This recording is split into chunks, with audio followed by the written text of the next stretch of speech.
Thank you, Laura. So, hi everyone, it's great to be here. I have the, I guess, dubious honor of talking about clouds and hazes, which seems to have been a running theme in this conference. Seen it mentioned lots of times now, which is interesting.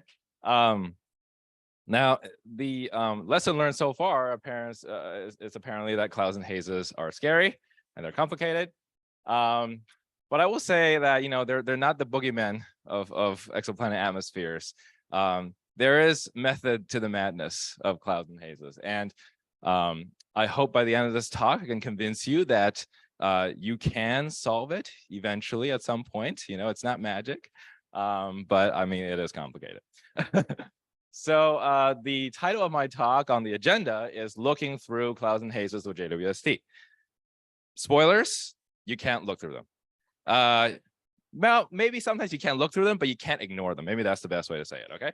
And so I've annotated the title with, if this works, yeah, Understanding Clouds and Hazes, okay? And also JWST, even though we love it, is not the end all and be all, and so there's other things we can and should do to understand clouds and hazes. All right, so why should we try to understand clouds and hazes? Well, like I said, they're not, boogeymen. They are a fundamental component of planetary atmospheres, just like all the other pieces. And so clouds and hazes are just as fundamental as radiative transfer, as chemistry, as dynamics, maybe atmosphere interior interactions, and atmospheric loss, as we'll hear about soon after this talk. And so, if you want to understand planetary atmospheres, you can't just parameterize your clouds and hazes away. You actually have to understand them on the same level as all these other things. All right, so first topic. What are exoplanet clouds and hazes like? And by that I mean, how do they form, or how do they evolve, and properties, composition, stuff like that. And really the first thing we need to cover is what's a cloud and what's a haze. I've been asked that question lots of times. I've given the explanation lots of times, and I still have trouble trying to explain it because it's not so easy. Clouds and haze in general, right, are just little particles floating around in an atmosphere. And the definition of clouds and hazes is different depending on who you ask, whether you're asking an observer or theorist, earth scientist, planetary scientist, exoplanet scientist. The definition I like to play with is the one that talks towards their origins. So I like to think of clouds as something that can form essentially spontaneously given the right temperature, pressure, and compositions. And so, if you have a box of gas and it's cool enough and there's enough of the condensing vapor in there, then it'll form a cloud. These particles will be volatile, which means they can undergo phase changes fairly easily under those conditions. Once you have these particles, they can grow through condensation, they can get bigger, they get transported in the atmosphere. If they get transported into hotter parts of the atmosphere, they can evaporate. So they can go through all these different fun phases. Hazes, on the other hand, can't just form spontaneously. If you have a box of gas with some gas, box of gas with some gas in it, right? It won't just spontaneously form a haze under this definition. Hazes require an input of energy, usually in the form of high energy photons, like ultraviolet photons, other high energy particles. And so we typically call them photochemical hazes. And what typically happens is that high up in the atmosphere, we have a lot of UV photons. Simple molecules like methane or nitrogen or carbon dioxide, water, carbon monoxide gets broken up by these photons, and you're left with these very highly reactive radical species. For example, CH3, the methyl radical, right? CH4 is happy, it's fine, it's sitting there. You knock off a hydrogen and it's super unhappy and it wants to attack another molecule. And so when you get enough of this photochemistry happening, you can start building up these larger and larger molecules because you've all these radical species that try to form with each other or join another molecule, and eventually gets bigger and bigger molecules. And you just keep going, you can end up with small particles. These are essentially very massive molecules. They're not really volatile. They're kind of just, it's almost like dust particle just floating around. And then they can then sediment down into the atmosphere where they can grow through colliding and sticking together, what we like to call coagulation or coalescence. Again, the term is different whether you're looking in, astronomy textbook or in our science textbook. We should work on that. We should standardize these things. Anyway, so that's kind of the difference between clouds and hazes in my mind. Really comes down to how they form. Okay, so let's talk about clouds first. So you've seen some versions of this, right?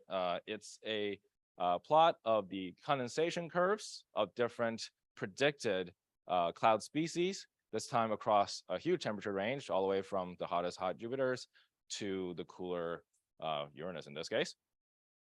And condensation curves just shows you what temperature and pressure these clouds can form. So for example, if we track, oh geez, why is this doing this?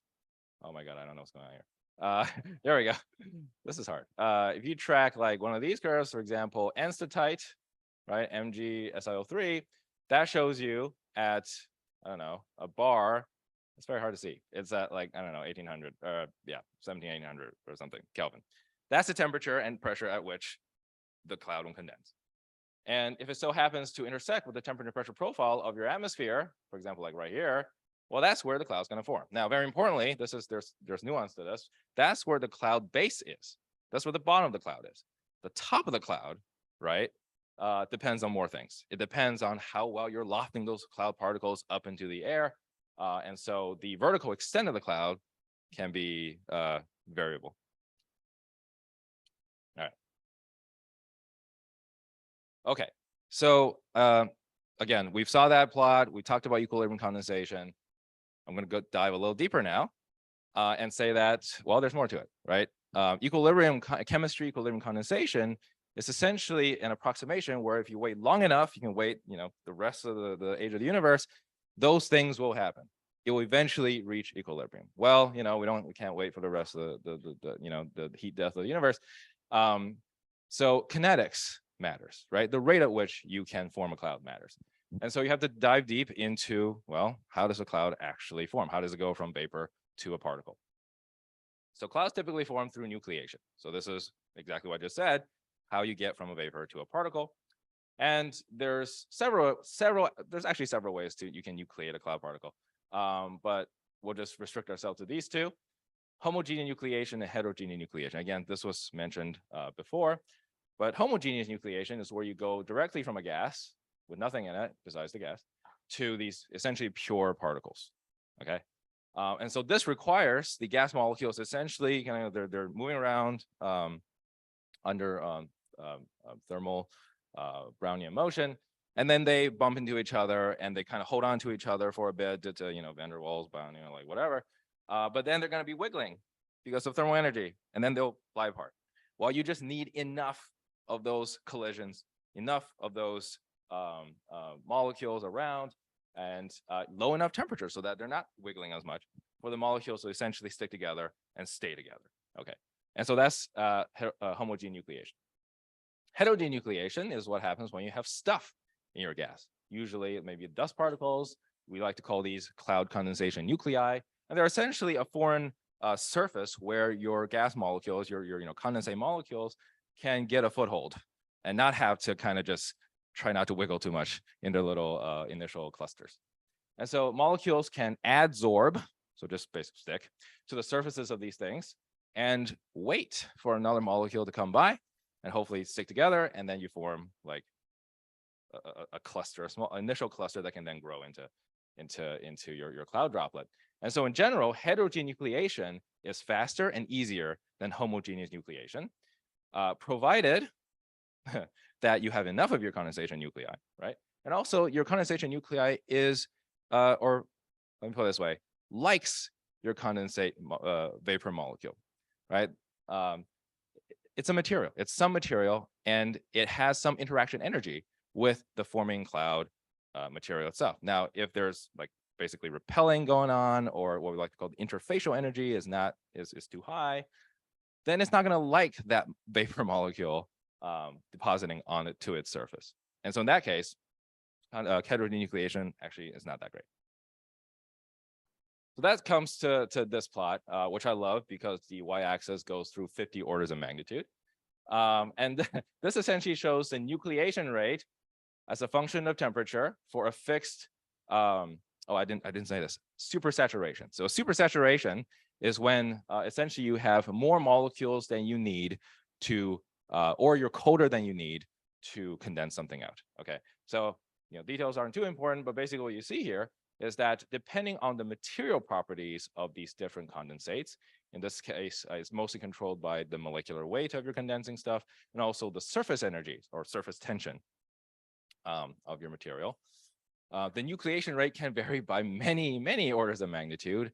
And the reason for this is that if you have a particle and you're trying to add a molecule to that particle, you have to break that surface, right? You have to break that surface and add another molecule to it. So typically what we find is the higher the surface energy, is higher the surface tension, the lower the nucleation rate. And so, let's see here. So for hot Jupiters, forsterite or like what's, the silicates in general seem to have a higher nucleation rate than something like iron, which is here, right? And that's a difference of 20 orders of magnitude in nucleation rate. That's hilarious. If you see here, the surface energies of forsterite is this, and for iron is this. They're off by a factor of 4, which doesn't seem like much until you see that. Oh my God, what the hell? Just repeat. There we go. J, which is the nucleation rate, is a function of the surface energy cubed and then exponentiated. Is that a word? Anyway, so e to the surface energy cubed. So you can see changes of a factor of a few in surface energy is a big deal. So anyway, the point of this is that not all equilibrium chemistry predicted cloud species are made equal. Some of them, even though you think they will condense, given the entire history of the universe, they would, but in our limited lifetime, they probably won't. Okay, then let's talk about hazes. So haze formation is even more uncertain, right? But in models, we like to think that they typically form from carbon molecules like methane. And this is, drawing analogy from with the solar system. In the solar system, one of our kind of the most hazy things is Titan. And Titan's haze spawn from methane photochemistry in its atmosphere, also nitrogen.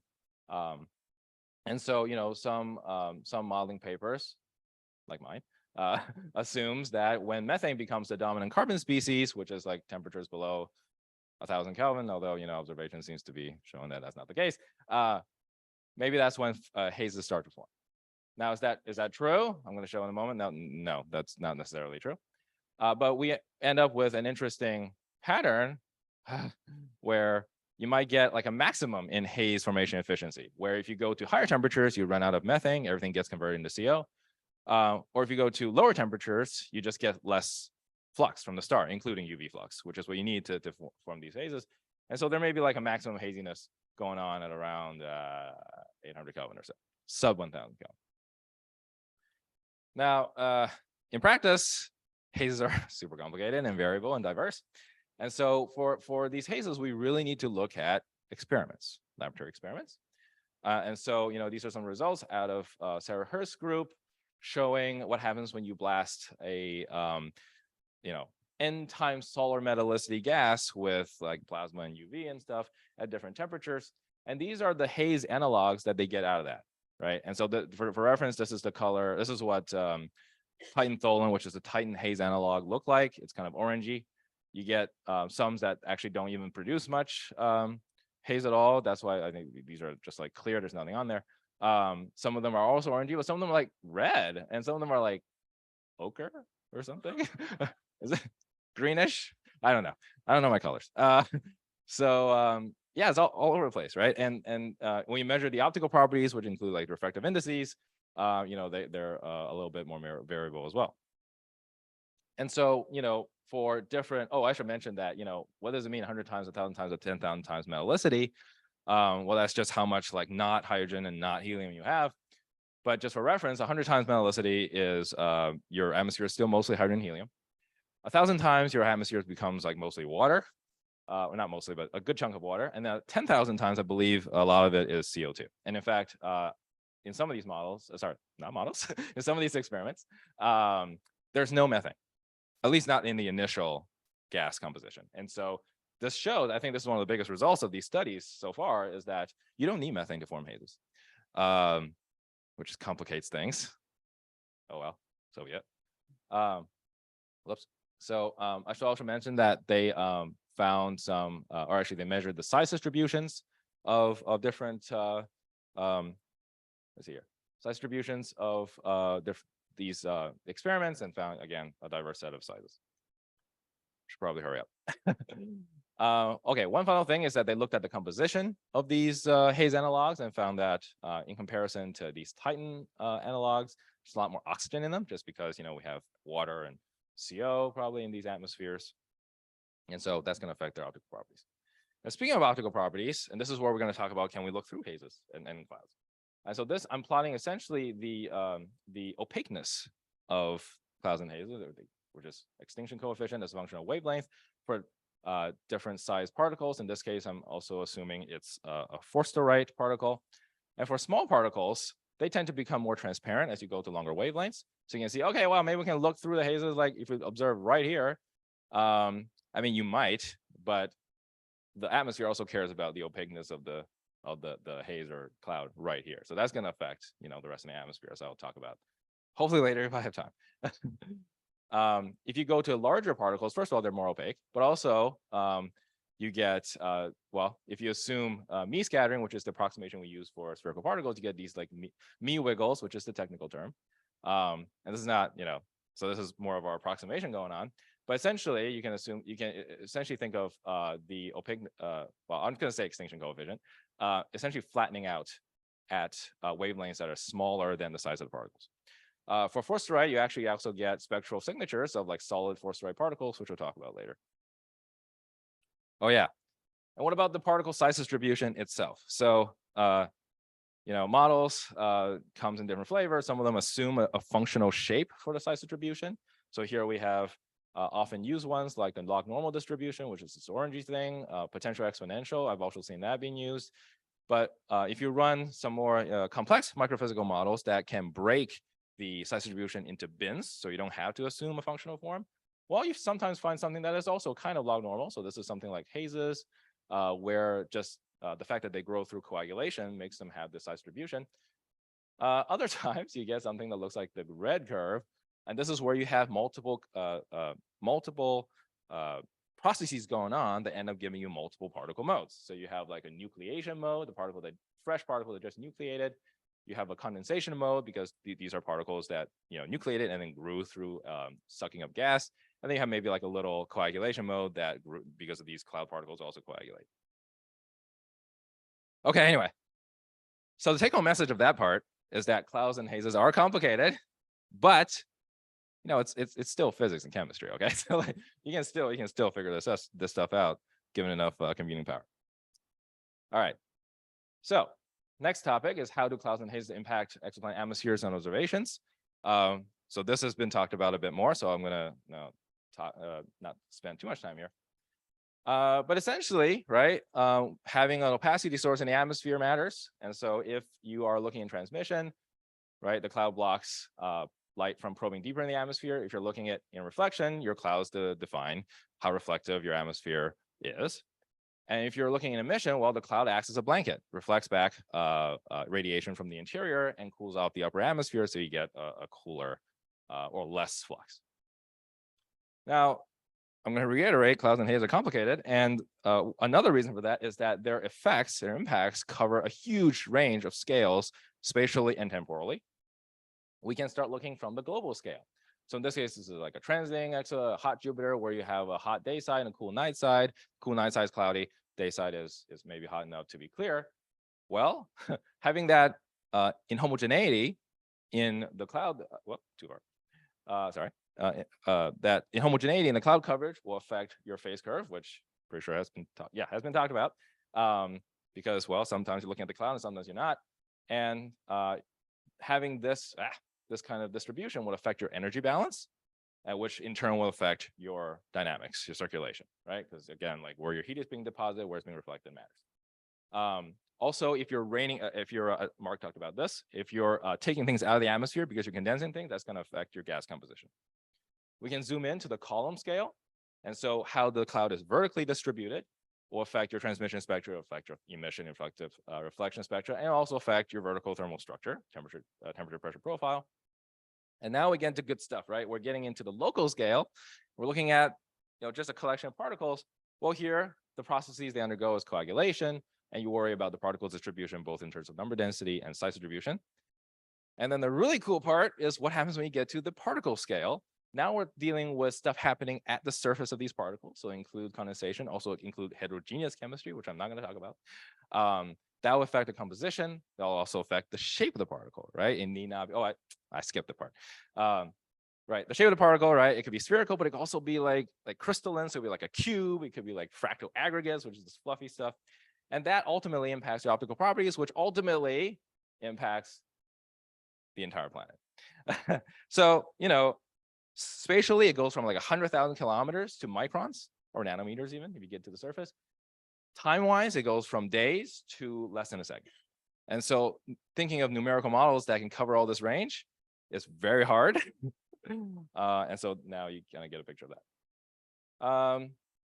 Okay, well, this is like a real life example of that, right? Because Jupiter itself, very pretty, has a lot of inhomogeneity in it in terms of like where the clouds are, the color of the clouds. We can also zoom in, these beautiful Juno images showing like tiny, well, they're hundreds of kilometers across, but still comparatively tiny, fresh ammonia storms. And so, this is the kind of scaling that we're dealing with, and no reason why this can't be true for exoplanets. And just to give an illustration, right, this is a very simple model where we have like a clear atmosphere, TB profile in blue, and then a cloudy atmosphere, actually hazy atmosphere in red. And this shows you kind of pretty explicitly what happens when you put in a haze. The haze absorb and scatter light up here, so it heats the atmosphere, creating a thermal inversion. And because all the action is going on up there, you're not getting too much energy down deep. And so the lower part of the atmosphere actually cools off. And so this illustrates why you can't look through clouds and hazes. Yes, if you look at the right wavelength, maybe you can punch through the clouds and hazes, but you're still going to be dealing with their impacts on the temperature pressure profile. Got it. Thank you. All right. So clouds and hazes impact exoplanet atmospheres across a wide range of spatial and temporal scales. That's the take-home message of that part. And finally, in 3 minutes, I'll talk about how do we better understand clouds and hazes. So I'm going to set out 4 tasks for everyone here to do. This is homework for the rest of your careers. So task 1 is, look at population level things. Each individual planet has different melicities, a different UV and different circulation, all that stuff. And that's all going to impact your cloud and haze distributions. But maybe if you look at a population level to see how cloudy it is, how reflective it is, you can get a sense of what is happening in these atmospheres. So, this is a collection of transmission spectra metrics, essentially showing how flat it is as a function of temperature of the planet. And if you squint, you can maybe see a linear trend, or maybe, maybe even nonlinear trend if you squint hard enough. And, this prediction, which, I made this model, predicted that, okay, maybe at high temperatures, you have flat spectra because you're forming clouds high up and then the clouds sink. And anyway, you can play these games. But the point is to have this population level statistic and get something out of it. I think I'm going to skip this. It's not time, but essentially this talks about the same thing in terms of emission, looking at night side versus day side emission, and also reflected light. Again, this is all going to be online, right? All this is going to be online, and so look up these papers that are given there. Task 2, look at actual spectral fingerprints of these clouds and hazes. And so, as I foreshadowed earlier, Forsterite has a spectral signature out at 10 microns. Well, that's not the only thing that does. Other ones like corundum also has like a thing here. Some of them don't have anything, which is sad. Also, some hazes, organic hazes, have these spectral features associated with like molecular bonds in there, which is really cool. If you catch one of these, you can say you can actually found organic chemistry happening in these atmospheres, which is really cool. And so, again, this is where JWST comes in. Observe these features. Oh yeah, and of course, Mark showed this. We did observe some for this particular object. The silicate feature out of 10 microns. Task 3, look for the lack of condensation, right? So if you're condensing things out, then you're removing those gases. And so if you scroll backwards, if you go to high enough temperatures, you're going to see these things come back. So like iron and magnesium at the hottest temperatures, this is transmission spectrum, essentially, getting all these lines from these metals and stuff. But as you go to lower temperatures, they're going to disappear because they're going to condense out. So if you can, again, this is also connected to the first thing, it's also a population thing, right? if you can get a bunch of planets at different temperatures and map out how these condensation sequences work, you can start getting a sense of the composition of these clouds. This is really exciting, right? This has actually been tested. This is Lothringer 2022 showing that between 2000 and 2400 Kelvin, this big bump appears. This is the SIO feature. It's red. This essentially shows that maybe SIO is condensing out. All right, last one, task 4, more lab work. Okay, so this is showing a plot from Xinting's paper. We're still here. But essentially just more lab work. Okay, more cloud and haze lab work. Do anything. Like it's like so many things you can do. So you know, here she's looking at like that interfacial energy I was talking about, right? The surface energy, like, can you condense something on the surface? Okay, last slide. I'm gonna just give 2 takeaways. I mean, there's a lot of details here, but essentially looking through clouds and hazes is not an option. All right, sorry. Their impacts on planetary atmospheres are unavoidable. Now you can try to look past them, like technically, because they're no longer opaque at the wavelength you're looking at, but they're still going to impact the rest of the atmosphere. So you still have to consider that. Understanding clouds and hazes requires a combination of observational, theoretical, and experimental efforts. Okay, there's a job for everyone. Remember your homework. Every bit helps. Okay, and so finally, I covered a lot of things, but there's a lot more things out there. So I like to show, you know, look up these review papers by Mark and Christian Helling, and I also wrote one. Yeah, so thank you.